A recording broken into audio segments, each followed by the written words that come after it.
Kung ang isang hayop na minsan ay sinaktan ay kaya pa ring magtiwala muli, bakit ang tao, hindi? Ito ang kwento ni Joel at ang kwento natin. Si Joel dati siyang lasenggo. At sa bawat lagok ng alak, may kaakibat na sakit. Hindi lang para sa kanya, kundi para sa mga taong mahal niya.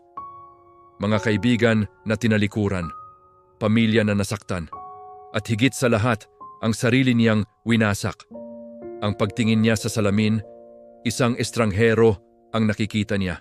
Isang taong hindi niya nakilala, isang taong kinasusuklaman niya. Ang bigat ng bawat umaga, ang kahihiyan ng bawat gabi, ang lahat ng iyon ay bumabalot sa kanya. Pagkatapos ng ilang buwan sa rehab, isang mahirap at masakit na pagharap sa mga multo ng nakaraan, nagdesisyon siyang bumangon. Magsimula ulit, hindi para sa iba, kundi para sa sarili niya. Naghanap siya ng lugar kung saan pwede siyang magtago, kung saan pwede siyang huminga. Isang lugar na tahimik, malayo sa dating buhay na puno ng ingay at gulo. At dinala siya ng tadhana sa isang rancho sa Batangas. Isang lugar na puno ng lunti ang damuhan, malawak na kalangitan, at mga kabayong malayang tumatakbo. Hindoon, tinanggap siya bilang isang tagapag-alaga. Ang trabaho niya, simple lang. Alagaan ang mga hayop, linisin ang kanilang mga kwadra at siguraduhing maayos ang lahat. Sa bawat pagwawalis, sa bawat pagbubuhat ng dayami, para bang nililinis niya rin ang mga dumi sa kanyang kaluluwa. Ang sariwang hangin at katahimikan ay isang bagay na matagal na niyang hindi naramdaman. Nandito, wala siyang ibang kasama kundi ang mga kabayo at ang sarili niyang mga iniisip. Doon niya nakilala si Tala, isang magandang kabayo, pero may lungkot sa mga mata. Si Tala ay takot na takot sa tao. Bawat paglapit, umatras siya. Bawat pag-abot ng kamay, umiiwas siya. Ayon sa may-ari ng rancho, si Tala ay minsang inabuso, minsang sinaktan ng dati niyang amo. Kaya ngayon, ang tiwala niya sa tao ay tuluyan nang nawala.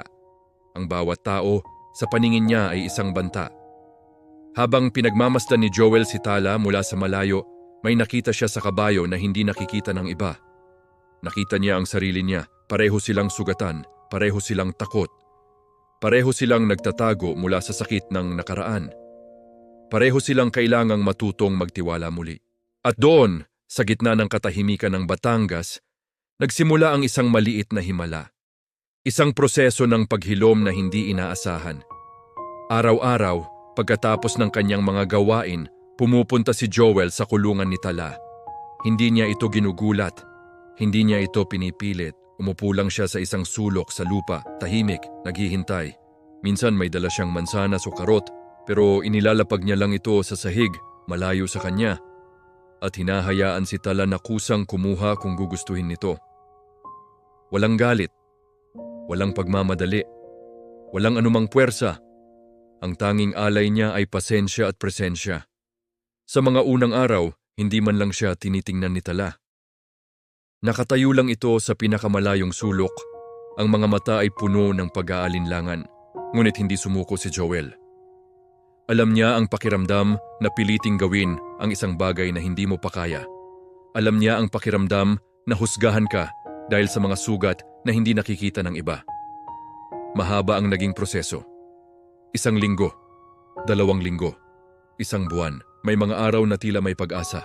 Lalapit si Tala ng kaunti, aamuyin ng hangin bago muling umatras.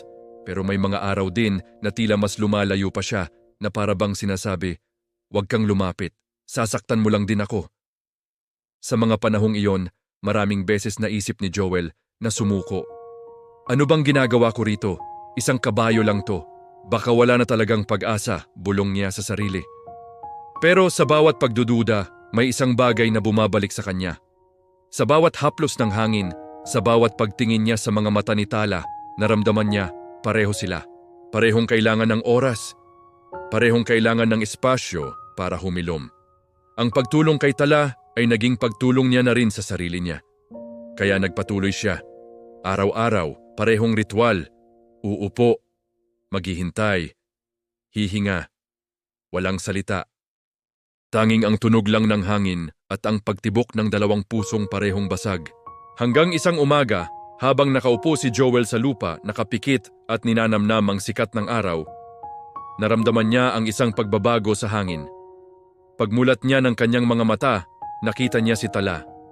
Dahan-dahang lumalapit, isang hakbang, tapos isa pa. Tahimik, mabagal, bawat galaw ay puno ng pag-iingat pero may kasamang kakaibang katiyakan. Huminto si Tala sa mismong harapan niya. Ilang pulgada na lang ang layo, nakatingin ito ng diretsyo sa kanyang mga mata. At sa mga matang iyon, wala na ang dating takot. Napalitan ito ng kuryosidad, ng pagtanggap. Dahan-dahan, itinaas ni Joel ang kanyang kamay, hindi mabilis, hindi bigla. Inilahad niya ang kanyang palad, isang paanyaya. Naghintay siya. At doon, ginawa ni Tala ang isang bagay na hindi pa nito kailanman ginawa kaninuman sa rancho. Dahan-dahan nitong inilapit ang ulo nito sa kamay ni Joel. Inamoy. At sa unang pagkakataon, hinayaan niya ang sarili na mahawakan. Ang balat nito ay magaspang pero malambot. Ang hininga nito ay mainit. Sa sandaling iyon, ang lahat sa paligid ay nawala. Tanging sila lang dalawa, isang tao at isang kabayo. Hindi napigilan ni Joel, napaupo siya. Nayuko. At doon, sa harap ng kabayong minsan ng sinaktan, pero piniling magtiwala muli, napaiyak siya ng todo. Hindi iyak ng awa, hindi iyak ng lungkot, kundi iyak ng pasasalamat, iyak ng paglaya. Dahil sa sandaling iyon, naintindihan niya ang isang katotohanang matagal niyang tinatakbuhan. Kung ang isang hayop na walang kamuwang-muwang, na dumanas ng matinding sakit mula sa tao, ay kayang magbukas muli ng puso at magpatawad, baka kaya niya rin. Baka kaya niya ring patawarin ang sarili niya. Ang lahat ng pagkakamali, ang lahat ng sakit na naidulot niya, ang lahat ng kahihiyan. Sa sandaling iyon, sa haplos ng isang kabayo, nagsimula siyang bitawan ang lahat ng iyon. Ang pagpapatawad pala ay hindi isang malaking desisyon. Minsan, nagsisimula ito sa isang maliit na hakbang, sa isang paghinga, sa isang pagtanggap. Hindi ka ang nakaraan mo, hindi ka ang mga pagkakamali mo. Ikaw ay ang bawat araw na pinipili mong bumangon. Ikaw ay ang bawat araw na pinipili mong maging mas mabuti. Ikaw ay ang araw na pinili mong magbago. Ang kwento ni Joel at ni Tala ay paalala sa ating lahat. Lahat tayo ay may mga sugat.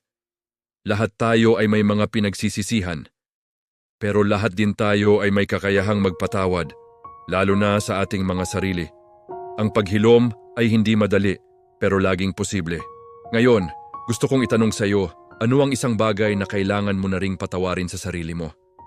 Isipin mo yan, at tandaan, hindi ka nag-iisa. Salamat sa panunood. Kung may pinagdadaanan ka, huwag mag-atubiling humingi ng tulong. Maraming nagmamahal sa iyo. Huwag kalimutang mag-subscribe para sa mas marami pang kwentong magbibigay inspirasyon.